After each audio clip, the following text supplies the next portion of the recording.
नमस्कार दोस्तों, study with मस्ती चैनल पर आप सभी लोग का स्वागत है। और देखिए दोस्तों, बात यह है कि आपके पास समय है और एक एक सब्जेक्ट को पकड़ करके रगड़िए, ठीक है ना। एक एक सब्जेक्ट को, एक एक चैप्टर को, तब जा कर के बात बनेगी। मजबूत इतना हो जाइए कि 100 सीट भी आए तो आपका उस लिस्ट में नाम हो। और इसके लिए यही करना पड़ेगा, एक एक सब्जेक्ट को, एक एक सब्जेक्ट के एक एक चैप्टर को पकड़ कर रगड़ना पड़ेगा। तो इसी संदर्भ में हम लोग चल रहे हैं। और ये यूपी स्पेशल, खास तौर से किसी भी राज्य में अब उस राज्य के क्वेश्चन पूछे जा रहे हैं, क्योंकि वही दूसरे राज्य के विद्यार्थियों को हटाने का तरीका है। तो चलिए हम लोग बिना किसी ज़्यादा बात किए हुए, तो देखिए आज हम लोग उत्तर प्रदेश पढ़ेंगे, राजनीतिक एवं प्रशासनिक ढांचा, ठीक है ना। तो इसमें कह रहा है, भारत एक संघात्मक शासन प्रणाली वाला देश है। कैसा है? संघात्मक। लेकिन केंद्र एवं राज्यों के लिए एक ही संविधान है और राज्यों का शासन प्रशासन संविधान के अध्याय 6 पार्ट 6, ठीक है ना दोस्तों, पार्ट 6 के अनुच्छेद 152 से 237 तक के अनुरूप संचालित होता है। राज्यों का जो प्रशासन दोस्तों, अब देखिए याद कर लीजिए कि संविधान के पार्ट 6 में दोस्तों क्या दिया है, राज्यों के प्रशासन के बारे में दिया है। और पार्ट 6 में अनुच्छेद 152 से 237 तक है। केंद्र की तरह उत्तर प्रदेश में भी प्रशासन की संसदात्मक प्रणाली लागू है, जिसके 3 प्रमुख अंग निम्न है, ठीक ना। 3 प्रमुख आप सभी जानते ही हैं, कार्यपालिका, ठीक है ना, और विधायिका या विधानमंडल, और न्यायपालिका, उच्च एवं अधीनस्थ न्यायालय। आइए देख लेते हैं। तो कार्यपालिका में राज्यपाल के बारे में बता रहा है ये, क्योंकि कार्यपालिका का हेड होता है ये। राज्यपाल केंद्र के राष्ट्रपति की तरह उत्तर प्रदेश में भी एक राज्याध्यक्ष की व्यवस्था है, ठीक ना। केंद्र के राष्ट्रपति की तरह उत्तर प्रदेश में भी एक राज्याध्यक्ष की व्यवस्था है, जिसे राज्यपाल या गवर्नर के नाम से जाना जाता है। राज्यपाल, देखिए दोस्तों, इसमें जब जहाँ समझने वाली चीज़ें आएंगी वहाँ पर मैं आपको अच्छे से बताऊंगा, लेकिन ये सारी चीज़ें हैं, लेकिन एक बार गो थ्रू होइए इसे, राज्य से स्पेशल जो चीज़ें हैं उसको जाना जा सके। राज्यपाल राज्य सरकार शब्द का बोध कराता है। राज्यपाल राज्य सरकार शब्द का बोध कराता है। राज्य की कार्यपालिका शक्ति इसी में निहित है, कार्यपालिका शक्ति। लेकिन वह इसका प्रयोग अपने अधीनस्थों के माध्यम से करता है। वह राज्य का संवैधानिक प्रमुख है, ठीक है दोस्तों। राज्यपाल जो होता है संवैधानिक प्रमुख होता है, और सरकार का प्रमुख मुख्यमंत्री होता है। और विवेकाधीन शक्तियों का प्रयोग करते समय वास्तविक प्रमुख होता है। राज्य के विश्वविद्यालयों का कुलाधिपति और राज्य का प्रथम नागरिक ही होता है। क्या कह रहा है? राज्य के विश्वविद्यालयों का कुलाधिपति और राज्य का प्रथम नागरिक राज्यपाल ही होता है। राज्यपाल की नियुक्ति 5 वर्ष के लिए राष्ट्रपति द्वारा की जाती है, और वह उसी के इच्छा पर्यंत, देखिए इच्छा पर्यंत ये वाला चीज इसको याद रखिएगा, ठीक ना। राज्यपाल राष्ट्रपति की इच्छा पर्यंत है, पद धारण करता है, अर्थात जब तक राष्ट्रपति चाहे उनको बनाए हटाए, ये सब राष्ट्रपति के हाथ में है। राष्ट्रपति जब चाहे उसे पद से हटा सकता है, जब चाहे। अब चलिए, उच्च न्यायालय के न्यायाधीशों की नियुक्ति राष्ट्रपति करता है। उच्च न्यायालय, हाई कोर्ट। केवल उच्च न्यायालय के मुख्य न्यायाधीश की नियुक्ति में राष्ट्रपति राज्यपाल से परामर्श लेता है। ये देखिए क्या कह रहा है, ये बहुत अच्छी बात निकल के आई। केवल उच्च न्यायालय के मुख्य न्यायाधीश की नियुक्ति में राष्ट्रपति राज्यपाल से परामर्श लेता है, और किसी में नहीं, अनुच्छेद 217 के अंतर्गत। ये बहुत महत्वपूर्ण बात है दोस्तों।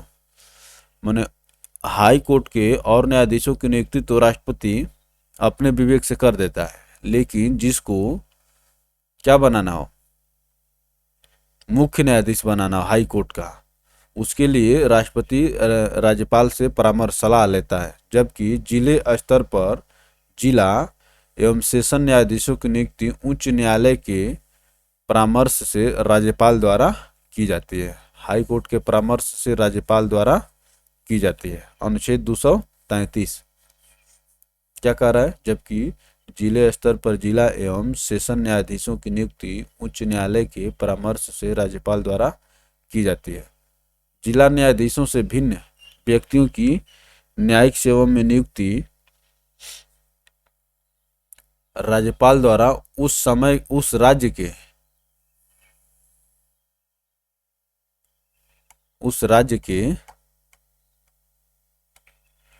उच्च न्यायालय एवं लोक सेवा आयोग के परामर्श से की जाती है।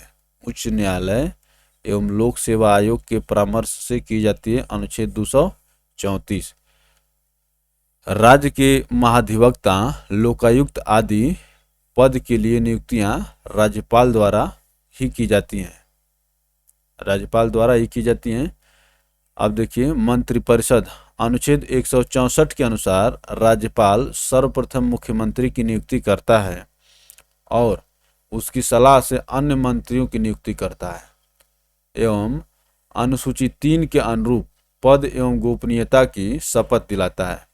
शेड्यूल अनुसूची 3, ठीक है ना?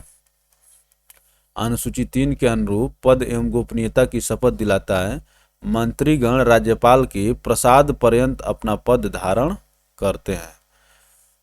राष्ट्रपति साहब, राज्यपाल साहब जो है राष्ट्रपति के प्रसाद पर्यंत होते हैं और मंत्री जो है दोस्तों, मंत्रीगण राज्यपाल के प्रसाद पर्यंत पद धारण करते हैं। मंत्री पद पर नियुक्त होने के लिए दोनों सदनों में से किसी एक सदन का सदस्य होना आवश्यक है। यदि ऐसा नहीं है तो 6 माह के भीतर उसे किसी एक सदन की सदस्यता ग्रहण करना अनिवार्य है। 6 माह के भीतर, ठीक है ना? ये सब सारी चीज़ें आप जानते हैं। जहाँ पर बहुत एक्सप्लेन करने की चीज़ आएगी, ज़रूरत पड़ेगी, वहाँ पर मैं करूँगा, इसलिए एक बार गो थ्रू हो जाइए। मंत्रियों के वेतन भत्तों का निर्धारण समय समय पर विधानमंडल द्वारा किया जाता है। वेतन भत्ते, ये अच्छी बात है, पूछ लेगा। मंत्रियों के वेतन भत्तों का निर्धारण समय समय पर विधानमंडल द्वारा किया जाता है। राज्य मंत्रिपरिषद में 4 प्रकार के मंत्री, कैबिनेट मंत्री, ठीक ना, कैबिनेट मंत्री, राज्य मंत्री, उप मंत्री तथा संसदीय सचिव होते हैं। क्या कह रहा है कि राज्य मंत्रिपरिषद में 4 प्रकार के मंत्री, कैबिनेट मंत्री, राज्य मंत्री, उप मंत्री तथा संसदीय सचिव होते हैं। सामान्य तौर पर मंत्रिपरिषद की अवधि 5 वर्ष है, लेकिन व्यवहार में इसकी अवधि विधानसभा में उसके दलीय बहुमत पर निर्भर करता है। भाई बहुमत नहीं, सरकार गिर जाएगी, आपका मंत्रिपरिषद खत्म हो जाएगा। राज्य मंत्रिपरिषद अनेक प्रशासनिक, विधायिनी तथा वित्तीय कार्य करती है। मंत्रिपरिषद ही राज्य में वास्तविक कार्यपालिका का कार्य करती है। मंत्रिपरिषद ही विधानमंडल की पथ प्रदर्शक तथा शासन की धुरी है। यह एक विचारशील एवं नीति निर्णायक निकाय है। विचारशील एवं नीति निर्णायक निकाय है। मंत्रिमंडल ही वह कड़ी है जो शासन के कार्यपालिका अंग को व्यवस्थापिका से जोड़ती है।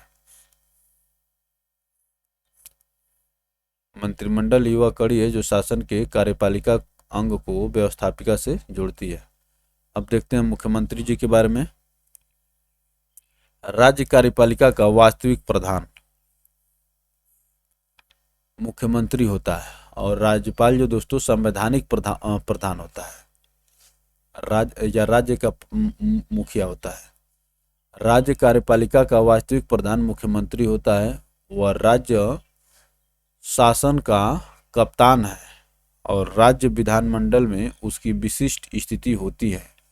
उसके कार्यों एवं दायित्वों की दृष्टि से उसे प्रधानमंत्री का लघु रूप कहा जा सकता है। प्रधानमंत्री का लघु रूप। चलिए आगे चलते हैं।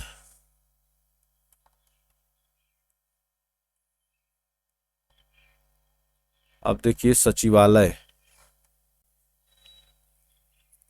राज्य की वास्तविक कार्यपालिका मंत्रिपरिषद के सदस्य जनप्रतिनिधि होते हैं। राज्य की वास्तविक कार्यपालिका के सदस्य जनप्रतिनिधि होते हैं, अतः वे प्रशासन की गुणताओं से अवगत हों यह आवश्यक नहीं होता। इसलिए आवश्यक प्रशासनिक सहायता एवं परामर्श के लिए मुख्य सचिव के नेतृत्व में एक विशुद्ध प्रशासनिक निकाय का गठन किया गया है, जिसे राज्य का सचिवालय कहते हैं। ठीक ना।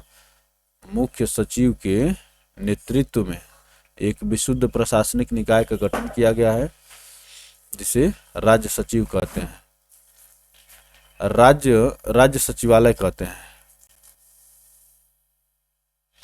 राज्य सचिवालय के प्रशासनिक अध्यक्ष को मुख्य सचिव और प्रत्येक विभागों के सचिव को शासन सचिव,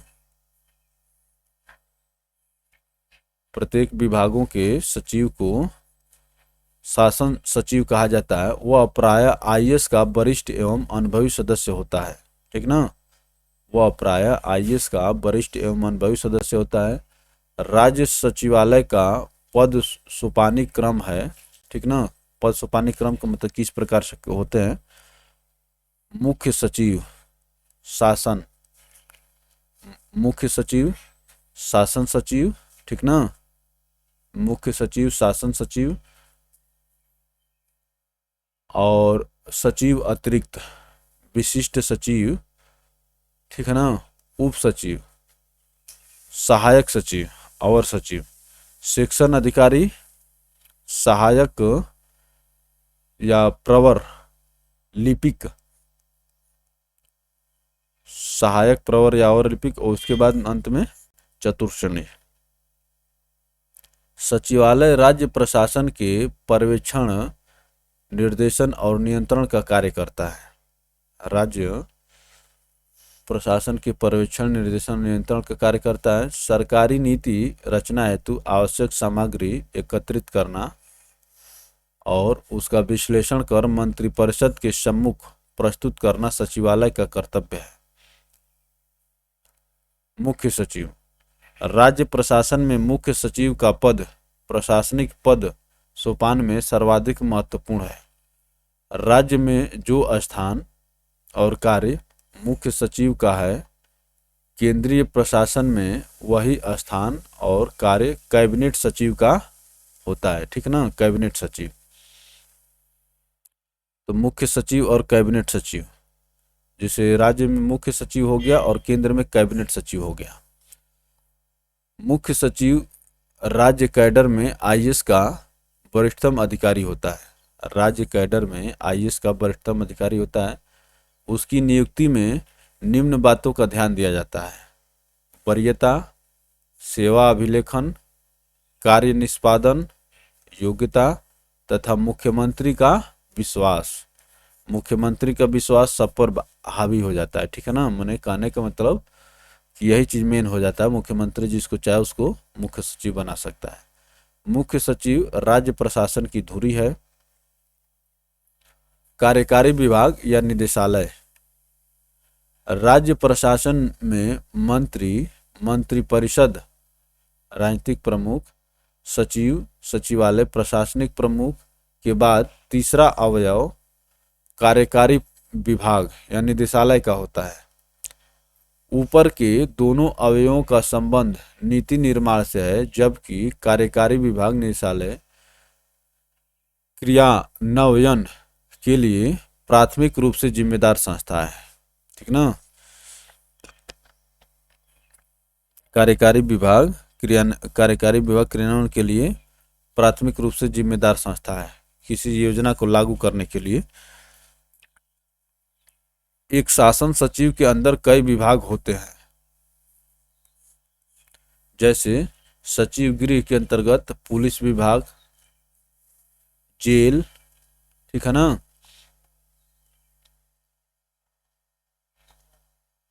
जेल विभाग, आंतरिक सुरक्षा विभाग आदि। मंडल, जिला, तहसील एवं ब्लॉक प्रशासन। राज्य के विभिन्न विभागों की कार्यात्मक इकाई नीचे तक फैली होती है और सबके अपने विभाजन स्तर होते हैं। सामान्य एवं राजस्व प्रशासन में विभागाध्यक्ष के बाद मंडलायुक्त मंडल स्तर पर होता है, जो अपने मंडल के शांति व्यवस्था, राजस्व वसूली तथा अन्य कार्यों को देखता है। मंडलायुक्त, कमिश्नर, जिसको अंग्रेजी में कमिश्नर कहते हैं। मंडल के नीचे जिलाधिकारी के नेतृत्व में जिले होते हैं और जिले के नीचे तहसील होती है, जो कि एसडीएम के नेतृत्व में कार्य करती है। तहसील होती है जो कि एसडीएम के नेतृत्व में कार्य करती है। विकास प्रशासन में सबसे नीचे ब्लॉक, ब्लॉक के ऊपर जिला और जिले के ऊपर राज्य स्तरीय विभाग होता है। इसी प्रकार पुलिस, शिक्षा, स्वास्थ्य, विद्युत आदि विभागों के अपने अपने स्तर एवं पद सोपान हैं। महाधिवक्ता, इसको देखिए, महाधिवक्ता को संविधान के अनुच्छेद 165 के अनुसार राज्य में महाधिवक्ता की नियुक्ति राज्यपाल द्वारा अवधि नियत नहीं की जाती है और उसी के प्रसाद पर्यंत पद धारण करता है। ठीक है ना। एडवोकेट जनरल कहा जाता है इसको, महाधिवक्ता, जिससे भारत लेवल पर दोस्तों अटॉर्नी जनरल और सॉलिसिटर जनरल होते हैं, इसी तरह से यहाँ पर एडवोकेट जनरल। देखिए, इस पद पर नियुक्त होने के लिए आवश्यक है कि वह भारत का नागरिक हो, पहला, 10 वर्ष से अधिक समय से न्यायिक कार्य से जुड़ा हो या कम से कम 10 वर्ष से उच्च न्यायालय में अधिवक्ता का कार्य किया हो। ठीक ना। 10 वर्ष से अधिक समय से न्यायिक कार्य से जुड़ा हो या कम से कम 10 वर्ष से उच्च न्यायालय में अधिवक्ता का कार्य किया हो। वह विधि विषयों पर राज्यपाल को सलाह देता है एवं राज्यपाल द्वारा सौंपे गए विधि संबंधी कार्यों का संपादन करता है। वह सदनों की बैठकों में भाग ले सकता है, बोल सकता है, लेकिन मतदान नहीं कर सकता क्योंकि वो सदन का सदस्य नहीं है। महाधिवक्ता के बारे में 165 अनुच्छेद में कहा गया है। चलिए आगे चलते हैं। अब देखिए, विधानमंडल। राज्य में विधि निर्माण के लिए विधानमंडल की व्यवस्था की गई है, जिसके 3 अंग हैं, राज्यपाल, विधानसभा और विधान परिषद। ठीक है दोस्तों। तो जिस प्रकार से संसद का भी 3 अंग होते हैं, राष्ट्रपति, राज्यसभा और लोकसभा, उसी प्रकार से राज्य विधानमंडल के भी 3 अंग होते हैं, राज्यपाल, विधानसभा और विधान परिषद। राज्यपाल विधानमंडल में सबसे ऊपर राज्यपाल का स्थान है। उसके हस्ताक्षर के बिना कोई कानून प्रवर्तन में नहीं आ सकता है। ठीक ना, हस्ताक्षर जरूरी है। राज्यपाल सदनों के अधिवेशन आहूत करता है, सत्रावसान करता है, विधानसभा का विघटन करता है, दोनों सदनों में अभिभाषण, ठीक है ना, करता है।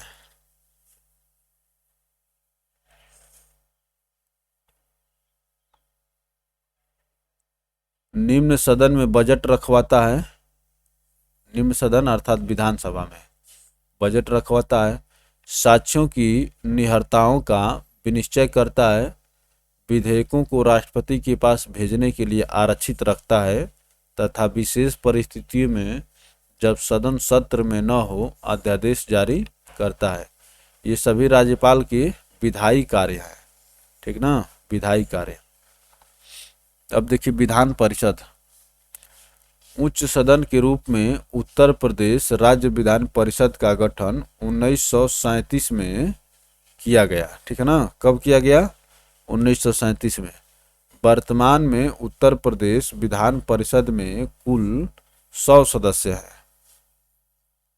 1937 में गठित हुआ था, 100 सदस्य हैं। ठीक है दोस्तों। अब देखिए, 1937 में गठित हुआ था, ये बहुत लोग को जानकारी नहीं होगी। इस परिषद के सदस्यों का निर्वाचन अप्रत्यक्ष कैसे होता है? अप्रत्यक्ष रूप से एक निर्वाचक मंडल द्वारा किया जाता है, जो इस प्रकार है। कुल सदस्यों का 1/3 विधानसभा के सदस्यों द्वारा। देखिए, 1/3 विधानसभा के सदस्यों द्वारा, 1/3 नगर निकायों द्वारा, नगर निकायों, जिला, वार्डों एवं स्थानीय प्राधिकारियों द्वारा 1/3। 1/12 दोस्तों विश्वविद्यालयों के 3 वर्ष से अधिक पुराने स्नातकों द्वारा। क्या कह रहा है? 1/12 विश्वविद्यालयों के 3 वर्ष से अधिक पुराने स्नातकों द्वारा, और 1/12 माध्यमिक से ऊपर के शिक्षण संस्थाओं के अध्यापकों द्वारा, तथा शेष जो है 1/6 भाग सदस्यों को राज्यपाल द्वारा राज्य के विशिष्ट व्यक्तियों में से नाम निर्देशित किया जाता है। तो यहाँ पर देखिए, यहाँ पर क्या पूछता है? यही पूछ लेता है कि किस माने कि इससे कितने सदस्य चुने जाते हैं। जैसे 1/3 सदस्य जो हो गया दोस्तों विधानसभा द्वारा, ठीक है ना, एक चीज। और 1/3 नगर निकाय और जिला वार्डों द्वारा। उसके बाद 1/12 पर आइए। 1/12 जो दो दोस्तों विश्वविद्यालय के 3 वर्ष से अधिक पुराने स्नातकों द्वारा। फिर 1/12 माध्यमिक शिक्षा से ऊपर शिक्षण संस्थानों के अध्यापकों द्वारा 1/12, तथा शेष 1/6 राज्यपाल मनोनीत करते हैं, ठीक है ना। यह एक अस्थाई सदन है जिसके 1/3 सदस्य प्रति 2 वर्ष के बाद निवृत्त होते रहते हैं, और प्रत्येक सदस्य के कार्यकाल 6 वर्ष का होता है, ठीक है ना। तो अस्थाई सदन 1/3 सदस्य जो है प्रति 2 वर्ष के बाद निवृत्त होते रहते हैं, और प्रत्येक सदस्य का कार्यकाल 6 वर्ष का होता है। इस सदन का सदस्य होने के लिए आवश्यक है कि वह भारत का नागरिक हो, 30 वर्ष की आयु पूरा कर चुका हो, और निर्धारित प्रारूप के अनुसार शपथ करता हो, ठीक ना। 30 वर्ष की आयु पूरा कर चुका हो और निर्धारित प्रारूप के अनुसार शपथ करता हो। विधान परिषद के सदस्य अपने सदस्यों में से एक सभापति और एक उपसभापति का चुनाव करते हैं। वैसे तो यह एक उच्च सदन है, लेकिन विधेयकों को पारित किए जाने के मामलों में विधानसभा की इच्छा सर्वोपरि है। विधेयक प्रायः उसी रूप में पारित होता है जिस रूप में विधानसभा उसे पारित कराना चाहती है। विधान परिषद को उसे मात्र प्रथम बार में 3 मास, ठीक है ना, ये देखिए ये चीज मेन है। विधान परिषद को उसे मात्र प्रथम बार में 3 मास और द्वितीय बार में 1 मास तक अपने पास रोके रख सकती है विधान परिषद। तो प्रथम बार में 3 महीना, यही चीज महत्वपूर्ण है, 3 महीना, और द्वितीय बार में दोस्तों 1 महीना तक अपने पास रोके रख सकती है। तो याद रखिए 3 महीना और 1 महीना। धन विधेयक के मामले में विधानसभा की सर्वोच्च स्थिति है। विधानसभा ये जो था दोस्तों सामान्य विधेयक के बारे में थी कि प्रथम बार में 3 माह और द्वितीय बार में 1 माह तक अपने पास रोक रख सकती है। विधानसभा इसे निम्न सदन या सामान्य सभा कहा जाता है। संविधान के अनुच्छेद 170 के अनुसार विधानसभाओं के 60 से कम और 500 से अधिक सदस्य नहीं हो सकते, ठीक है ना। विधानसभाओं में 60 से कम और 500 से अधिक सदस्य नहीं हो सकते। वर्तमान में अपने प्रदेश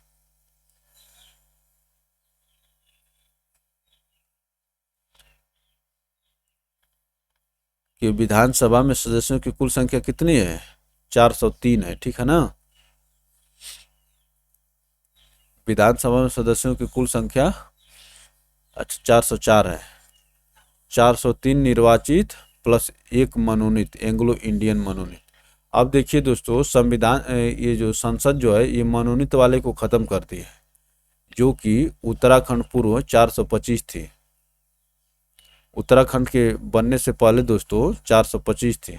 ये सदस्य राज्य विधानसभा क्षेत्रों के वयस्क 18 वर्ष या ऊपर मतों के प्रत्यक्ष रूप से चुने जाते हैं। विधानसभा के सदस्य चुने जाने के लिए आवश्यक है कि वह भारत का नागरिक हो, 25 वर्ष आयु से कम आयु का न हो और निर्धारित प्रारूप के अनुसार शपथ ग्रहण करता हो। इन अर्हताओं के अतिरिक्त उसमें निम्न बातें नहीं होनी चाहिए। कौन कौन सी बातें नहीं होनी चाहिए? दिवालिया न हो, विकृत चित्त न हो, कोई लाभ का पद न धारण करता हो एवं भारत की नागरिकता न खो दिया हो। भारत की नागरिकता तो रहनी ही चाहिए। सदस्य चुने जाने के बाद और पद ग्रहण करने से पहले प्रत्येक सदस्य को राज्यपाल या उसका प्रतिनिधि तीसरी अनुसूची के अनुसार शपथ दिलाता है, ठीक है ना दोस्तों। तो देखे थे हम लोग, तीसरी अनुसूची के अनुसार क्या दिलाया जाता है? शपथ। या तो राज्यपाल खुद दिलाए या उसका प्रतिनिधि दिलाए। सदस्यों के वेतन एवं भत्तों का अवधारण समय समय पर सभा द्वारा ही किया जाता है। राज्य विधानसभा में एक अध्यक्ष और एक उपाध्यक्ष होते हैं, जिन्हें नई विधानसभा के सदस्यों द्वारा अपने में से ही चुना जाता है। जिन्हें नई विधानसभा के सदस्यों द्वारा अपने में से ही चुना जाता है। राज्य विधानसभा के प्रति मंत्रिपरिषद उत्तरदायी होती है। राज्य विधानसभा के प्रति मंत्रिपरिषद उत्तरदायी होती है और विधानसभा उस पर नियंत्रण रखती है। समितियां, सदनों के पास इतना समय और सुविधाएं नहीं होती कि वह प्रत्येक मामले पर गहनता से विचार कर सके। अतः सदनों में विभिन्न प्रयोजनों के लिए समितियां बनाने की व्यवस्था है। समितियां बनाने की व्यवस्था है। कुछ समितियां दोनों सदनों की अलग अलग तो कुछ संयुक्त होती हैं। सदनों की कुछ समितियां निम्न प्रकार से हैं। प्रत्यायोजित विधि निर्माण समिति, आश्वासन समिति, लोक लेखा समिति, निगम समिति, विशेषाधिकार समिति, याचिका समिति एवं आवास समिति आदि। नेता विरोधी दल, राज्य विधानसभा में द्वितीय सबसे बड़ी पार्टी जो कि सरकार में सम्मिलित न हो के नेता को विरोधी दल नेता के रूप में मान्यता देते हुए राज्य के कैबिनेट स्तर के मंत्री के समान सुविधाएं प्रदान की गई हैं, ठीक ना। विरोधी नेता के रूप में मान्यता देते हुए राज्य के कैबिनेट स्तर के मंत्री के समान सुविधाएं प्रदान की गई हैं। उन्हें एक पृथक कार्यालय, वेतन एवं भत्ता, सुसज्जित आवास आदि की निःशुल्क सुविधाएं प्रदान की जाती हैं। राज्य विधानमंडल के दोनों सदनों के पृथक अपने सचिवालय और सचिव होते हैं और उनकी कार्यप्रणाली राज्य सरकार के अन्य सचिवालयों एवं सचिवों से पूर्णतः स्वतंत्र होती है, ठीक है ना। जैसे एक तो उत्तर प्रदेश का सचिवालय हो जाएगा, फिर एक विधानसभा का सचिवालय हो जाएगा, एक विधान परिषद का सचिवालय हो जाएगा। चलिए आगे चलते हैं दोस्तों।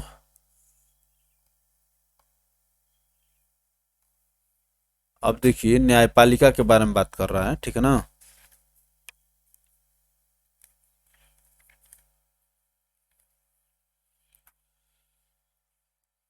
न्यायपालिका शासन का तीसरा महत्वपूर्ण अंग है। इसका मुख्य कार्य विधि की व्याख्या करना है। विधि की व्याख्या करना है। यह विधायिका एवं कार्यपालिका पर वहां तक नियंत्रण स्थापित करती है जहां तक ये निकाय विधान और संविधान से परे जाकर कार्य करने लगते हैं। ठीक ना। विधायिका और कार्यपालिका पर नियंत्रण करती है न्यायपालिका। न्यायपालिका को नागरिकों के अधिकारों का रक्षक एवं संविधान का सजग प्रहरी कहा जाता है। उत्तर प्रदेश में न्याय प्रशासन के शीर्ष पर एक उच्च न्यायालय है। उच्च न्यायालय के नियंत्रण में अनेक अधीनस्थ न्यायालय हैं तथा जिला न्यायालय जिला न्यायालय, पारिवारिक न्यायालय, उत्तर प्रदेश राज्य विधिक सेवा प्राधिकरण और विधिक सेवा समितियां आदि।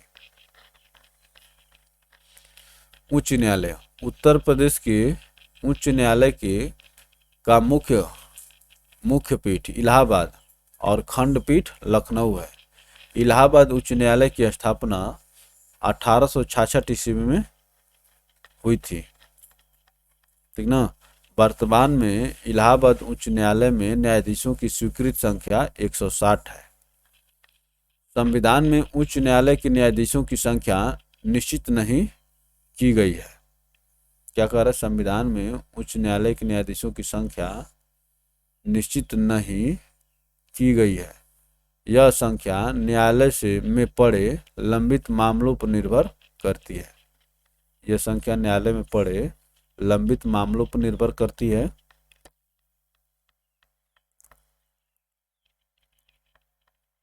क्या कह रहा है? देखिए, संविधान में उच्च न्यायालय अर्थात हाई कोर्ट के न्यायाधीशों की संख्या निश्चित नहीं की गई है।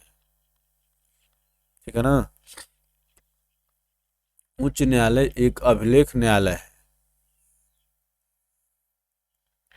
जिसका अभिप्राय इसके अभिलेखों को साक्षिक महत्व के रूप में स्वीकार किया जाना तथा न्यायालयों में इन्हें प्रश्नगत नहीं बनाया जाना।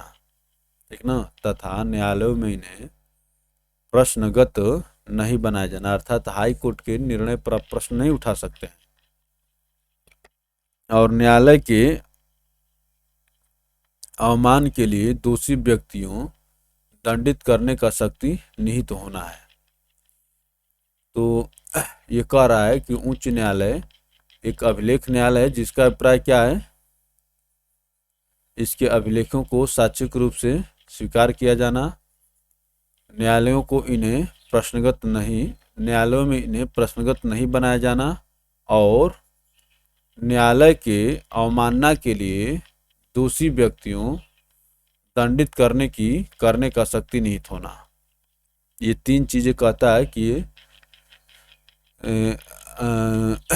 कोर्ट्स ऑन रिकॉर्ड है। उच्च न्यायालय के न्यायाधीशों की नियुक्ति राष्ट्रपति द्वारा की जाती है। मुख्य न्यायाधीश की नियुक्ति के लिए राष्ट्रपति को उस राज्य के राज्यपाल से एवं अन्य न्यायाधीशों की नियुक्ति के लिए उस राज्य के मुख्य न्यायमूर्ति से परामर्श लेना होता है। देखिए क्या होता है कि हाई कोर्ट में नियुक्ति जो दोस्तों कौन करता है? राष्ट्रपति करते हैं। ठीक, ये तो सही है। उसके बाद जो दोस्तों मुख्य न्यायमूर्ति की नियुक्ति के लिए राष्ट्रपति को उस राज्य के राज्यपाल से परामर्श लेना होता है। ठीक ना। एवं अन्य न्यायाधीशों की नियुक्ति के लिए उस राज्य के मुख्य न्यायाधीश से परामर्श लेना होता है।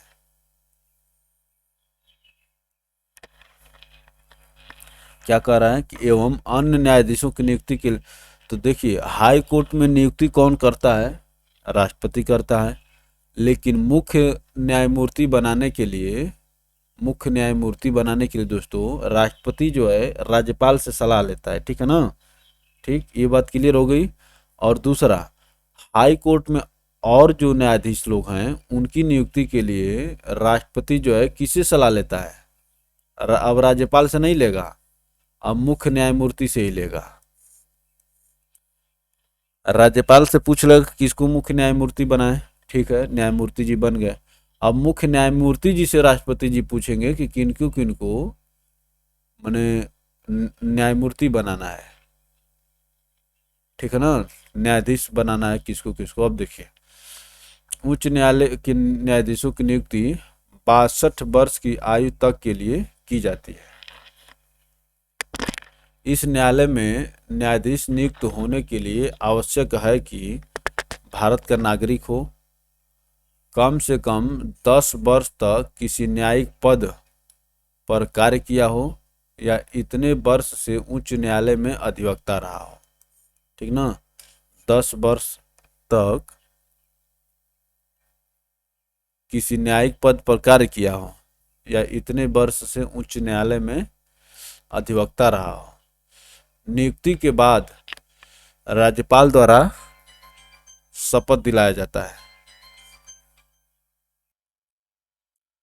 तो दोस्तों बता रहा है कि नियुक्ति के बाद राज्यपाल द्वारा शपथ दिलाया जाता है। राष्ट्रपति जी क्या किए कि नियुक्ति कर दिए, राज्यपाल जी शपथ दिलाएंगे। विशेष परिस्थिति में राष्ट्रपति द्वारा कार्यवाहक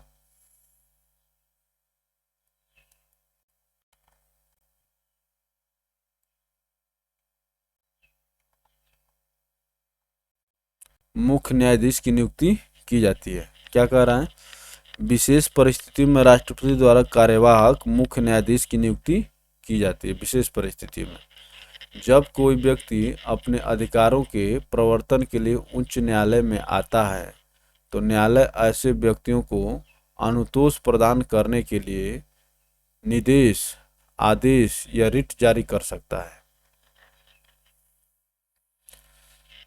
न्यायालय में आता है, ठीक है ना, तो न्यायालय ऐसे व्यक्तियों को अनुतोष प्रदान करने के लिए निर्देश, आदेश या रिट जारी कर सकता है। अनुच्छेद 226 के अनुसार उच्च न्यायालय 5 प्रकार के रिट जारी करता है। ये तो आप लोग रिट पढ़ते ही आए हैं। बंदी प्रत्यक्षीकरण, परमादेश, प्रतिषेध, अधिकार परीक्षा एवं उत्प्रेषण। अनुच्छेद 226 के अनुसार। अनुच्छेद 227 के तहत उच्च न्यायालय अधीनस्थ न्यायालयों, अधिकरणों आदि का अधीक्षण करता है। अनुच्छेद 227 के अनुसार उच्च न्यायालय अधीनस्थ न्यायालयों, अधिकरणों आदि का अधीक्षण करता है। जिला न्यायालय उत्तर प्रदेश में 75 न्यायिक उत्तर प्रदेश को 75 न्यायिक जिलों में बांटा गया है, जिसमें प्रत्येक जिले का नियंत्रण एक जिला न्यायाधीश के अधीन होता है। जिला जज के अतिरिक्त जिले स्तर का एक और न्यायाधीश जिला सेशन जज होता है। क्या कह रहा है, जिला जज के अतिरिक्त जिले स्तर का एक और न्यायाधीश जिला सेशन जज होता है। इन दोनों जजों की नियुक्ति उच्च न्यायालय के परामर्श से, ठीक ना, राज्यपाल द्वारा की जाती है। उच्च न्यायालय के परामर्श से राज्यपाल द्वारा की जाती है। तो एक जिला न्यायाधीश हो गए और एक जिला सेशन जज हो गए। जिला एवं सेशन जज के नीचे के अधीनस्थ न्यायिक सेवा को 2 भागों, ठीक ना, उत्तर प्रदेश सिविल न्यायिक सेवा PCSJ और उत्तर प्रदेश उच्चतर न्यायिक सेवा में विभक्त किया गया है। इनकी नियुक्ति राज्यपाल द्वारा उच्च न्यायालय एवं लोक सेवा आयोग के परामर्श से की जाती है। इनकी नियुक्ति राज्यपाल द्वारा उच्च न्यायालय और लोक सेवा आयोग के परामर्श से की जाती है। सामान्यतः ऐसी नियुक्तियां प्रतियोगी परीक्षा के आधार पर की जाती हैं। तो ये होता PCSJ हो गया दोस्तों, इसको HJS कहते हैं, हायर जुडिशियल सर्विसेज। प्रदेश के जिलों में जिला एवं सत्र न्यायाधीश, अतिरिक्त जिला एवं सत्र न्यायाधीश, लघु वाद न्यायाधीश, सिविल जज सीनियर डिवीजन और सिविल जज जूनियर डिवीजन के न्यायालय स्थापित हैं। इसके अतिरिक्त दंड न्यायालयों में कानपुर महानगर में मुख्य मेट्रोपॉलिटन मजिस्ट्रेट, अतिरिक्त मुख्य मेट्रोपॉलिटन मजिस्ट्रेट एवं अन्य जनपदों में मुख्य न्यायिक मजिस्ट्रेट, अतिरिक्त मुख्य न्यायिक मजिस्ट्रेट और न्यायिक मजिस्ट्रेट के न्यायालय भी स्थापित हैं। जिले स्तर के सभी न्यायालयों पर उच्च न्यायालय का नियंत्रण रहता है, उच्च न्यायालय, हाई कोर्ट। अब देखिए राजस्व परिषद, राजस्व संबंधी मामलों के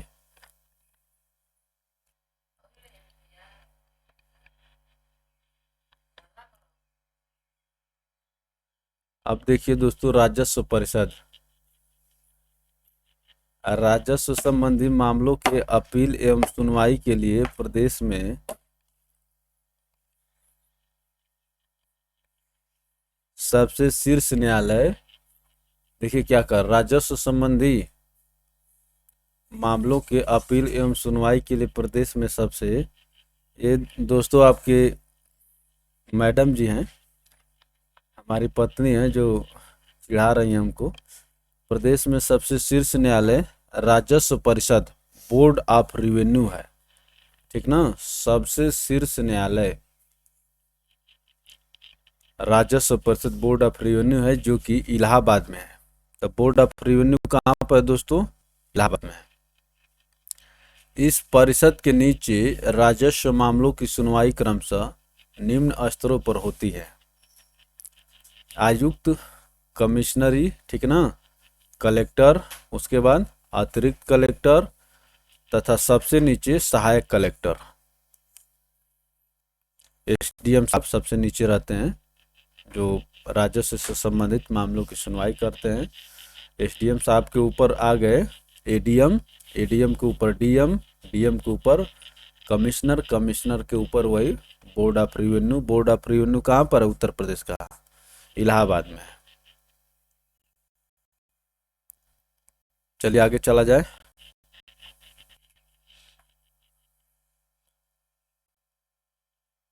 अब देखिए पारिवारिक न्यायालय, ठीक ना, पारिवारिक न्यायालय, पारिवारिक न्यायालय अधिनियम 1985 के अंतर्गत प्रदेश के समस्त मंडलीय मुख्यालयों में एक एक पारिवारिक न्यायालय की स्थापना की गई है, ठीक है ना।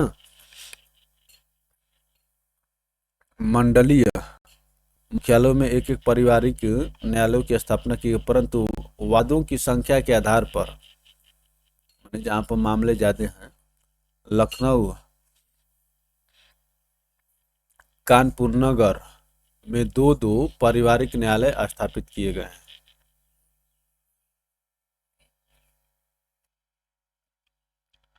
तो दोस्तों देख रहे हैं कि पारिवारिक न्यायालय किस अधिनियम के अंतर्गत बने हैं? 1985 के अधिनियम के अंतर्गत। और लखनऊ और कानपुर नगर में दो दो पारिवारिक न्यायालय स्थापित किए गए। क्यों? क्योंकि वहाँ पर वादों की संख्या, मुकदमों की संख्या ज़्यादा है। इन न्यायालयों में विवाह संबंधी, भरण पोषण, पति पत्नी से संबंधित तथा इनके बच्चों की संरक्षता आदि के मामले निस्तारित किए जाने का प्रावधान है। अब देखिए लोक अदालत, ये बहुत महत्वपूर्ण कंसेप्ट है। 1976 क्या कर रहा है? 1976 में संविधान के 42वें संविधान संशोधन द्वारा नीति निर्देशक तत्वों में एक नया अनुच्छेद 39 का जोड़कर समाज के कमजोर वर्गों के लिए निःशुल्क विधिक सहायता की व्यवस्था की गई, ठीक है ना। डीपीएसपी में 39 का लोक अदालत। इसी धारा के तहत प्रदेश सरकार द्वारा, ठीक है ना, 1987 में विधिक सेवा प्राधिकरण 1987 पारित किया गया। 1976 में दोस्तों, जिससे संविधान में जुड़ा था, लेकिन उत्तर प्रदेश सरकार द्वारा दोस्तों 1987 में 76 और 87 कितने वर्ष का अंतर दिख रहा है? लगभग 11 वर्ष का अंतर दिख रहा है। पारित किया गया इस अधिनियम के विधिक सेवा प्राधिकरण अधिनियम 1987 पारित किया गया। इस अधिनियम के परिप्रेक्ष्य में राज्य स्तर पर उत्तर प्रदेश राज्य विधिक सेवा प्राधिकरण, जिला स्तर पर, ये राज्य स्तर पर हो गया, ठीक है ना, ये राज्य स्तर पर, और जिला स्तर पर क्या है? जिला विधिक सेवा प्राधिकरण, और तहसील स्तर पर तहसील विधिक सेवा प्राधिकरणों की स्थापना की गई। ये प्राधिकरण लोक अदालतों के माध्यम से न्यायालय में एवं न्यायालय से बाहर लंबित समस्त प्रकार के विवादों को समाप्त करने, विधिक अधिकारों के प्रति जन जागरण तथा समाज के निर्बल वर्गों को निःशुल्क विधिक सेवा उपलब्ध कराए जाने की दिशा में सतत प्रयासरत हैं। वर्तमान समय में प्रदेश के समस्त जनपदों में 3 अस्थायी लोक अदालतों का गठन किया जा चुका है। 3 अस्थायी लोक अदालतों का गठन किया जा चुका है। इन समितियों तथा अदालतों में केवल वे आवेदक अपने मामले प्रस्तुत कर सकते हैं जिनकी वार्षिक आय 9,000 रुपये से कम है। देखिए, वार्षिक आय 9,000 रुपये से कम है। हालांकि अनुसूचित जाति, जनजाति, पिछड़े वर्ग, महिलाओं तथा सैनिकों पर किसी प्रकार का प्रतिबंध नहीं है, ठीक है ना। लोक अदालत में 9,000 रुपये वार्षिक का प्रतिबंध है, ठीक है ना दोस्तों। 9,000 रुपये वार्षिक है, 90,000 नहीं है, इसको कंफ्यूज नहीं करना है। 9,000 रुपये वार्षिक है, लेकिन इसमें अनुसूचित जाति, जनजाति, पिछड़े वर्ग, महिलाओं तथा सैनिकों पर किसी प्रकार का प्रतिबंध नहीं है। इन समितियों के द्वारा किए जाने वाले कार्यों के 3 प्रमुख आधार हैं: प्रचार प्रसार, निःशुल्क कानूनी परामर्श सहायता तथा सुलह समझौता द्वारा शीघ्र ही वादकारियों को न्याय दिलाना। सहायता तथा सुलह समझौता द्वारा शीघ्र ही वादकारियों को न्याय दिलाना। इन लोक अदालतों में दीवानी, फौजदारी, चकबंदी, राजस्व, विवाह एवं तलाक, ये दोनों एक ही हो गया, भरण पोषण तथा अन्य प्रकार के ऐसे मामलों पर विचार किया जाता है, ठीक है ना, तथा अन्य प्रकार के ऐसे मामलों पर विचार किया जाता है, ठीक है दोस्तों। अब देखिए आगे क्या है। आगे है दोस्तों जो बहुत महत्वपूर्ण टॉपिक है, स्थानीय स्वायत्त शासन, पंचायती राज प्रणाली। तो इसको दोस्तों हम लोग एक सेपरेट वीडियो में देखते हैं ताकि आप लोग को बार बार देखने में हेल्प मिले, ठीक है ना, क्योंकि ये बहुत महत्वपूर्ण है। पंचायती राज शासन जो दोस्तों बहुत महत्वपूर्ण है। तो चलिए हम लोग इसको एक अलग वीडियो में देखेंगे।